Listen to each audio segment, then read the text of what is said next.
Salut à tous, c'est RequaMaster, j'espère que vous allez bien et aujourd'hui je suis très heureux de vous retrouver pour un nouvel épisode de Poké$. Il s'agit en fait de la seconde partie. Rappelez-vous, la dernière fois nous nous étions intéressés aux cartes et aux boosters Wizards. Et bien cette fois-ci on va voir le reste. Cette vidéo est en collaboration avec mon partenaire GCC, une plateforme qui se propose de stocker vos cartes gradées ou vos items scellés dans un vault. Vous pouvez alors décider de vendre ces items ou de les récupérer à n'importe quel moment. Et via GCC, vous pouvez également envoyer vos cartes à la gradation chez PSA. Je vous rappelle que je dispose d'un code promo pour vous lorsque vous passez commande. Utilisez le code requa@gcc, requa@gcc, et vous bénéficierez alors de 5% de réduction sur tous les services PSA. Le code est en description de cette vidéo. Allez, c'est parti, bon épisode à tous. Commençons sans plus tarder avec ce Celerock holographique de la série Ex-Tempête de Sable qui est parti en PCA 9 pour la somme de 190 €. Et Tempête de Sable, ça fait un moment que je voulais vous en parler parce que depuis quelques temps, j'observe une montée assez importante des holographiques. Alors, c'est une série qui a toujours eu une aura énorme, mais pas forcément au niveau de ses cartes. C'est surtout le scellé qui attire les gens. Bah oui, un booster Tempête de Sable, c'est quelque chose de mythique. Le simple fait de penser à une potentielle display Tempête de Sable, ça fait rêver tout le monde. Mais il y a vraiment eu toujours cette aura autour de la rareté de la série, le fait qu'elle soit quasiment légendaire tellement elle est rare. Au niveau des cartes, c'était un peu plus en demi-teinte. Alors vous avez des gens qui considèrent que c'est la plus belle série de tous les temps, et d'autres à l'inverse qui considèrent qu'elle est un petit peu passable comparée à d'autres séries du bloc X, elle est un petit peu creuse. Bon, moi je me situe à mi-chemin entre ces deux catégories de personnes. Je trouve que Tempête de Sable a de véritables qualités, les holographiques sont sublimes, Pyroli, Voltali, Armaldo, Vassilis, c'est des cartes que j'aime beaucoup, les communes sont jolies aussi. Après j'ai peut-être un peu plus de mal au niveau des Unco, au niveau des rares. Et en ce qui concerne les ex, c'est un peu en demi-teinte. Alors le Wailord, évidemment, elle est mythique, la première carte a passé les 200 PV. En plus de ça, je l'ai tiré de booster sur YouTube, donc un très bon moment.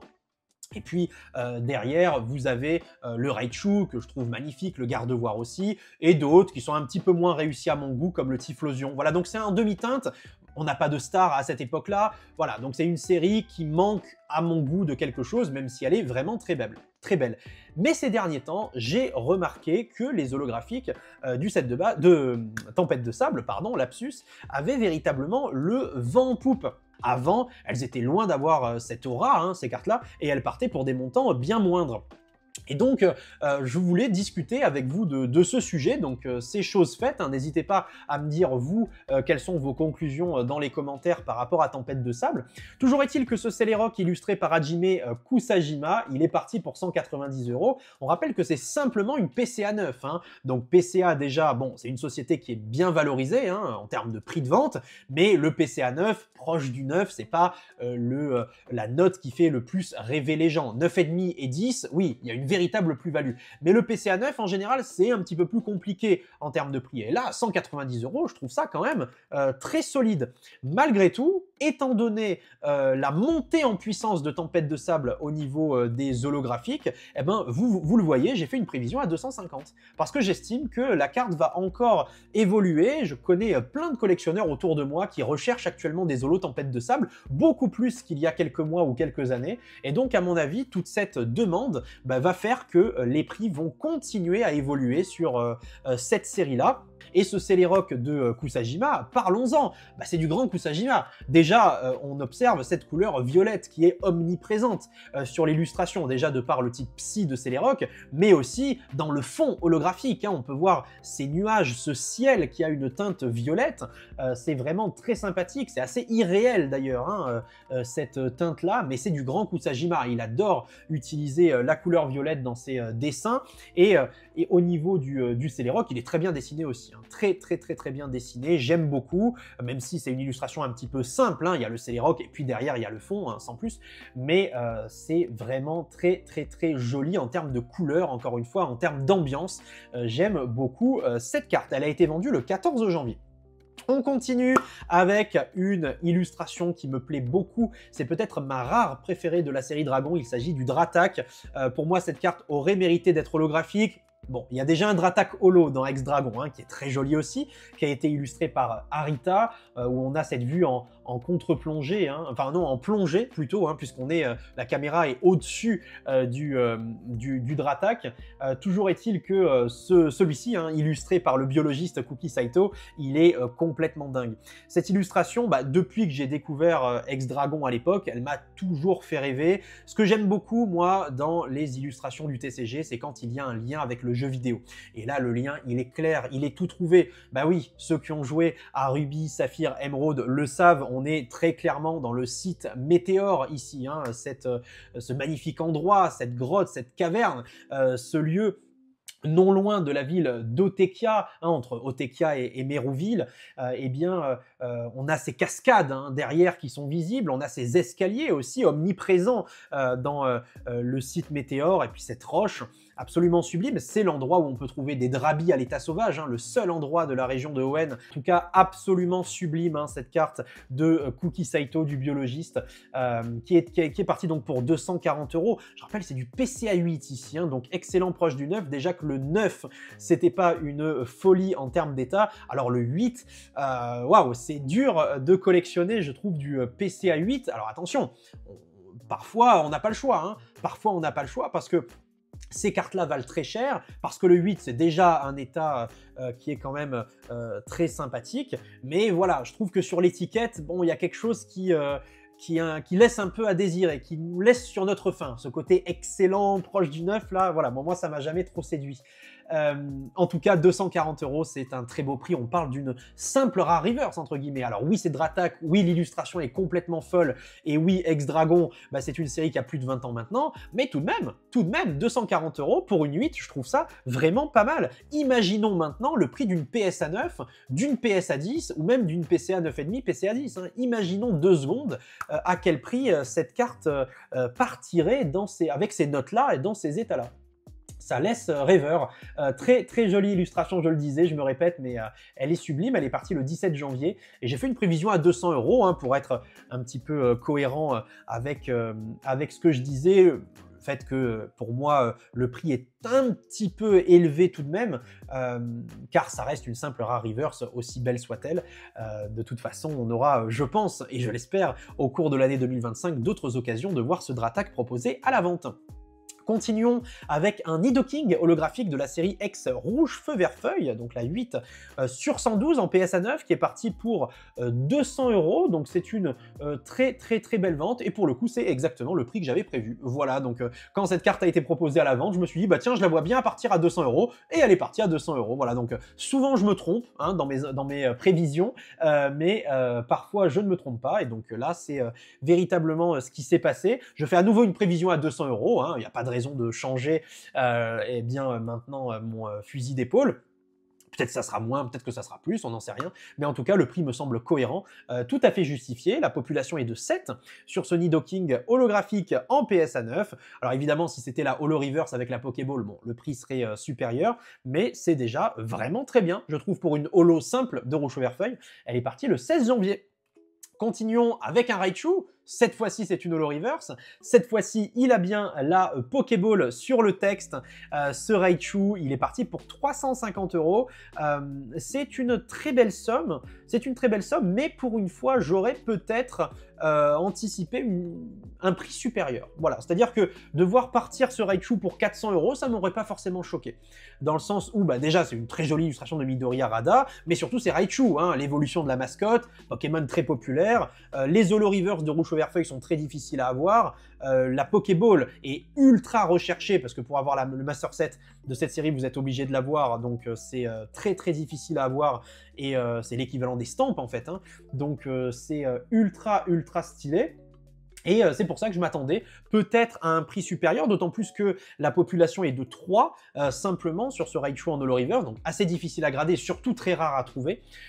J'ai fait une prévision à 350, voilà, parce que le prix me semble tout de même justifié et cohérent, hein, donc en tout cas, je ne vois pas la carte partir pour moins cher que ça. Hein. Si on est amené en 2025 à voir un autre Raichu être vendu aux enchères, je ne la vois pas partir pour 300 ou 320 € par exemple. 350, ça me semble un minimum, hein, pour ça que j'ai fait cette prévision-là. Mais encore une fois, 400, ça m'aurait pas choqué du tout. 500, ça commence à faire beaucoup, mais ce sont des sommes en tout cas qui ne m'auraient pas choqué et que j'aurais trouvé justifiées si on les compare aux autres cartes du Block X qui parfois partent pour des 800, 1000, 1500 euros alors qu'elles ne sont pas foncièrement plus populaires ou plus rares que ce Raichu. Elle est partie le 27 janvier celle-ci.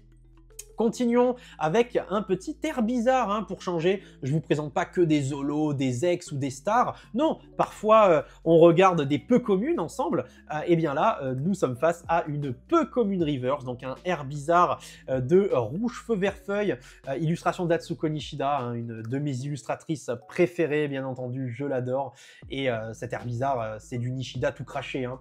Le côté pastel, le côté lumineux, le flou artistique qui est un petit peu visible sur le dessin, ça me plaît énormément. Ça me plaît énormément, donc elle est partie pour 180 € en PSA 9. Je rappelle, c'est une peu commune, hein, donc c'est une grosse somme d'argent pour une peu commune. Après, c'est pas n'importe quelle peu commune, on va pas se mentir, c'est un starter, c'est l'évolution de Bulbizarre, donc c'est logique qu'il parte plus cher qu'une autre peu commune de la série, comme, je sais pas moi, Spectrum ou Mad Chopper. Et c'est vraiment très stylé. La carte est pop 7, donc c'est pas non plus énorme hein, pour une Unco, c'est pas non plus une population gigantesque, hein, vous la trouvez pas à tous les coins de rue, hein, pour résumer. J'ai fait une prévision à 200 €, bah, soyons fous, c'est un starter, c'est un Pokémon très apprécié, ces cartes-là sont vraiment difficiles à trouver en PSA 9 en état mint. Alors soyons fous et imaginons qu'elle franchisse le palier des 200 € lors de la prochaine vente. Elle est partie en tout cas le 15 janvier. Derrière, on a le Carabaf. Bah oui, je pouvais pas laisser Air Bizarre tout seul, hein. Il fallait un acolyte starter. Ce sera donc Carabaf, l'évolution de Carapuce en PSA 9. Il est parti pour 199 €, donc 200 €. Grosso modo, c'est le même ordre de prix, car la famille de Carapuce a toujours été légèrement plus appréciée que la famille de Bulbizarre. Donc je ne vois aucune incohérence à ce prix de vente. Et si j'avais imaginé 200 € pour Air Bizarre au lieu des 180 en termes de prévision, bah forcément ici, j'imagine 220 € au lieu des 200 pour Carabaf. Bah oui, on reste sur la même échelle, hein. On reste cohérent. La carte est tout aussi appréciée, tout aussi belle. Donc, à mon avis, ça se jouera sur les mêmes échelles. Mitsuhiro Arita, le grand Arita qui nous illustre ce Carabaf. Magnifique illustration, hein, de toute façon. C'est pas un vieux singe qu'on apprend à faire la grimace. Hein, donc, Arita qui est toujours aussi talentueux.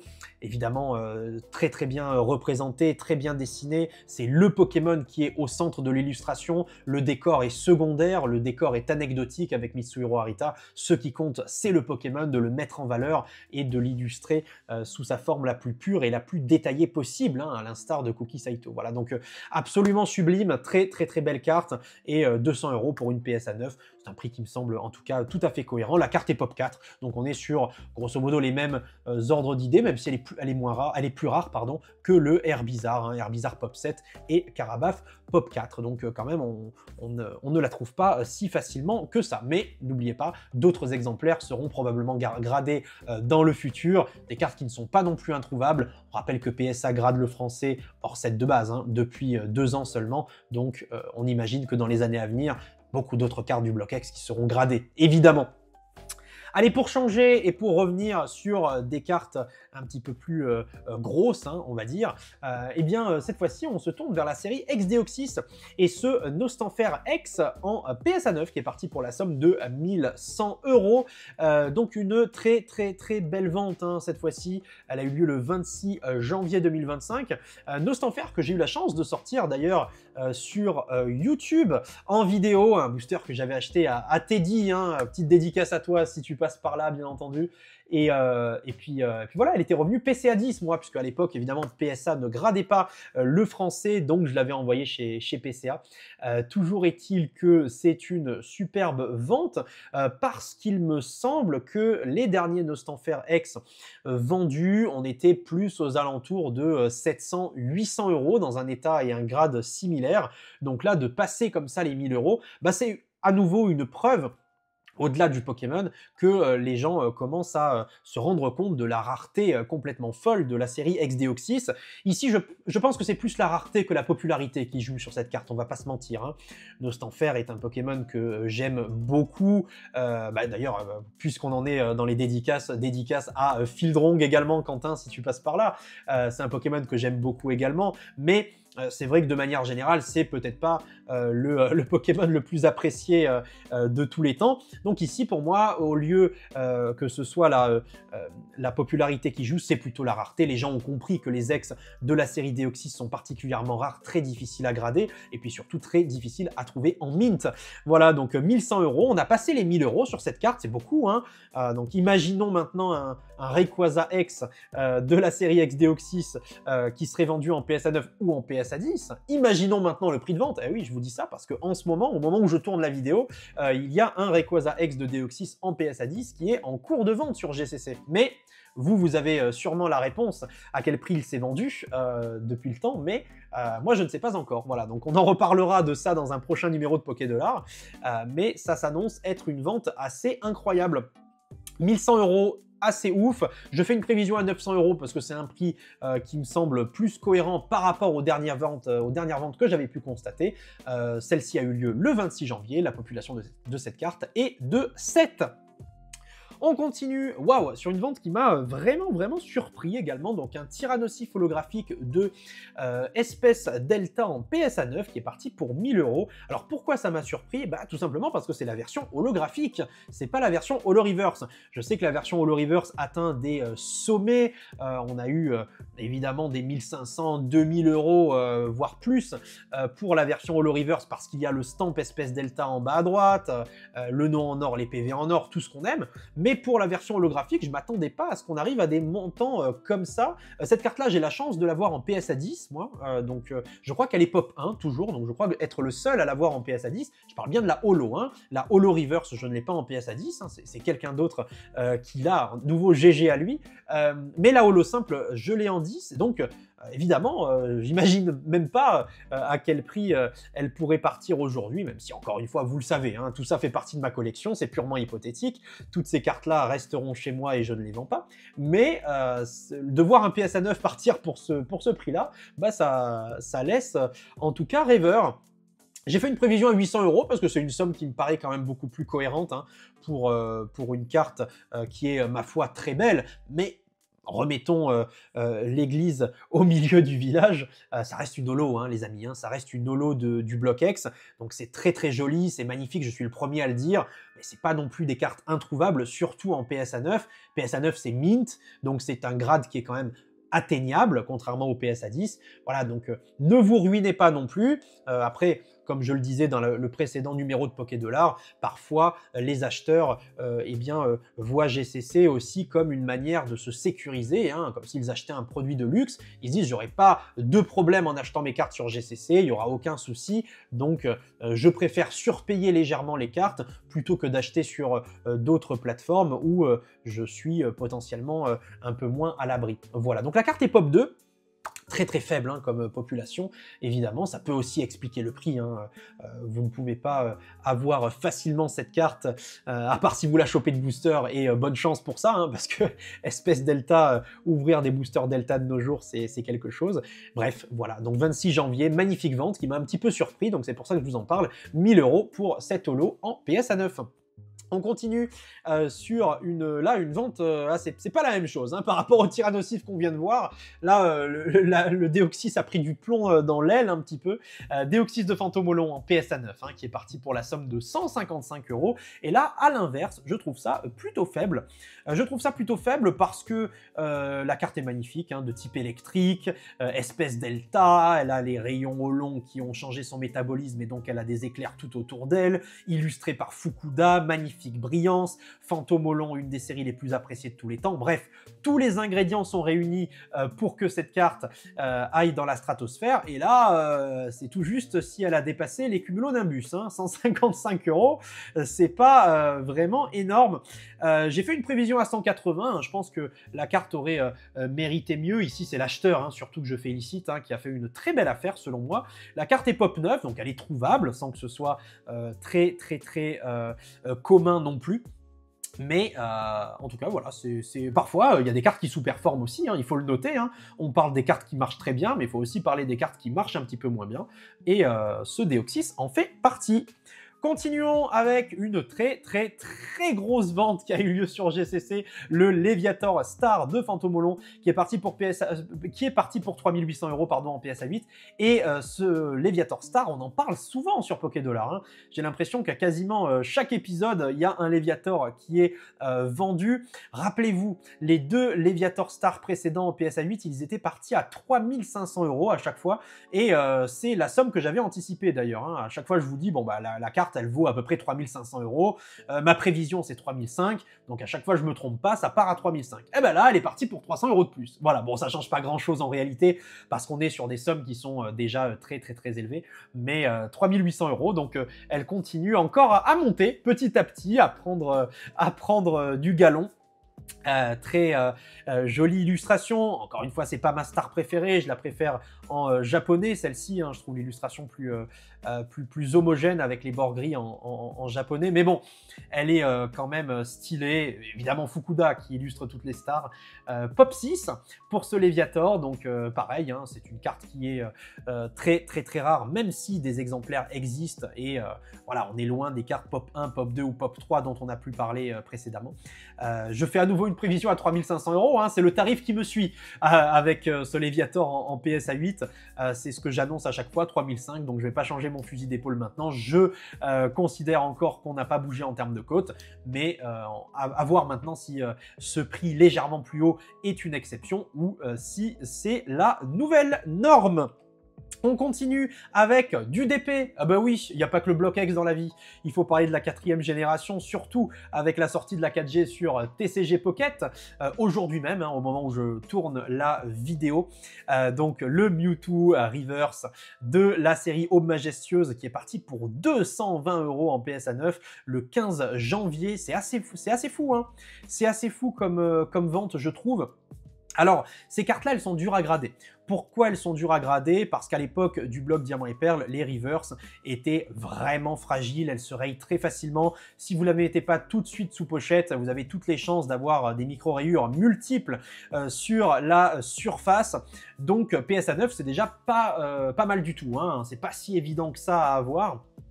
Et malgré tout, bon, c'est un Mewtwo, donc un Pokémon très apprécié, mais c'est pas non plus, je veux dire, une carte révolutionnaire. Bon, c'est pas une illustration extraordinaire, je trouve, hein. Ken Kanetsuna, bon, c'est joli, c'est mignon, mais c'est pas l'un des plus beaux Mewtwo du TCG, c'est une simple Holo Reverse du bloc Diamant et Perle, donc c'est voilà, c'est très sympathique et c'est très rare, surtout qu'Aube Majestueuse, on n'en ouvre pas tous les 4 matins, des boosters de cette série-là, mais bon, 220 €, la somme m'a surpris, hein. N'hésitez pas à me dire si pour vous c'est normal, mais le prix, moi, m'a semblé assez élevé. Voilà, j'ai fait une prévision à 170 €, j'estime que le prix est plutôt, voilà, entre 150 et 170 € pour une telle carte en PSA 9, ça me semble un petit peu plus cohérent, mais 220 €, très strong, hein. Franchement, superbe vente. Donc, félicitations à nouveau au vendeur et à l'acheteur aussi, qui est, je l'espère, très content de son achat et de récupérer cette carte dans sa collection. Voilà. En tout cas, un petit peu de DP, ça fait pas de mal de voir que ce bloc a le vent en poupe, hein. Je suis un grand amateur de la 4e génération. J'ai beaucoup joué à Diamant, Perle, Platine. Et puis voilà, c'est une génération que je connais sur le bout des doigts, à l'instar de la 3e génération. Donc voilà, je suis très content de l'avoir reconnu à ce point. Derrière, quelques petites cartes récentes également à vous présenter, hein, dans ce numéro de Pokédollar, tout simplement ce Noctali V qui est parti en PCA 9,5 pour la somme de 280 €. Donc c'est le Noctali V Alternate, hein, c'est pas le V Max, c'est le V Alternate. Et pour le coup, un prix plutôt cohérent avec la cote actuelle. J'ai vu pas mal de ventes réussies sur eBay de Noctali V Alternate et les dernières c'était 300 €. Voilà, 300 €, 305, 310 €, ça tournait toujours autour de ce montant-là, en PCA 9,5, hein, je parle bien. Donc voilà, 280 €, bon, c'est cohérent, c'est un petit peu en deçà des ventes eBay, mais c'est pas non plus dramatique, hein, on reste dans un mouchoir de poche, le montant est tout à fait cohérent. À voir maintenant quel sera l'avenir de ce type de carte d'Évolution Céleste. On voit qu'Évolution Céleste stagne, hein, depuis quelques temps déjà.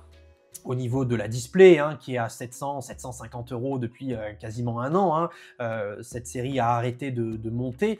Et au niveau des cartes, j'ai l'impression aussi que la cote s'est véritablement stabilisée. Voilà, donc à voir maintenant sur le moyen terme, je ne pense pas que ça évolue à la hausse.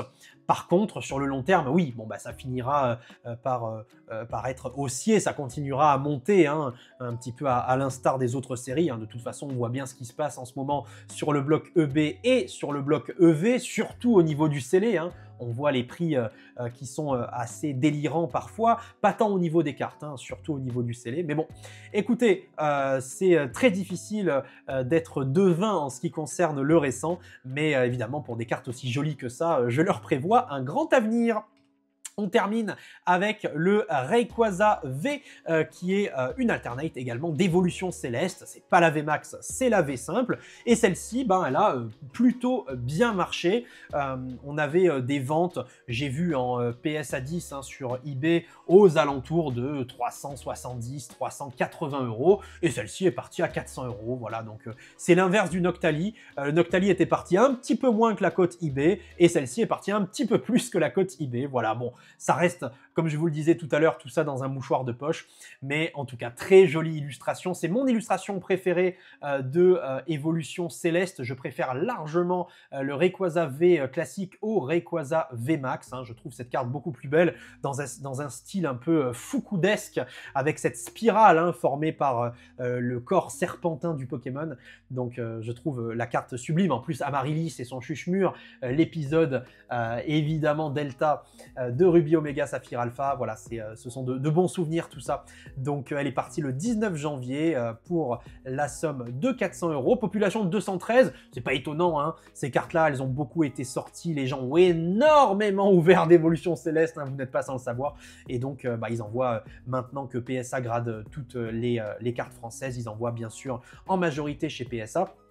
Ça explique une population quand même assez élevée, même si les autres sociétés de gradation françaises sont très bien aussi, et que les gens envoient aussi beaucoup à CCC, à PCA et aux autres sociétés, il n'y a pas de souci là-dessus. Mais en tout cas, au niveau de PSA, il y en a quand même 213, donc ça montre bien que le récent a véritablement le vent en poupe.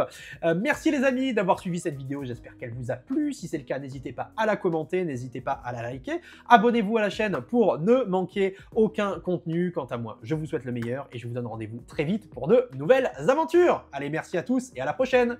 Ciao tout le monde.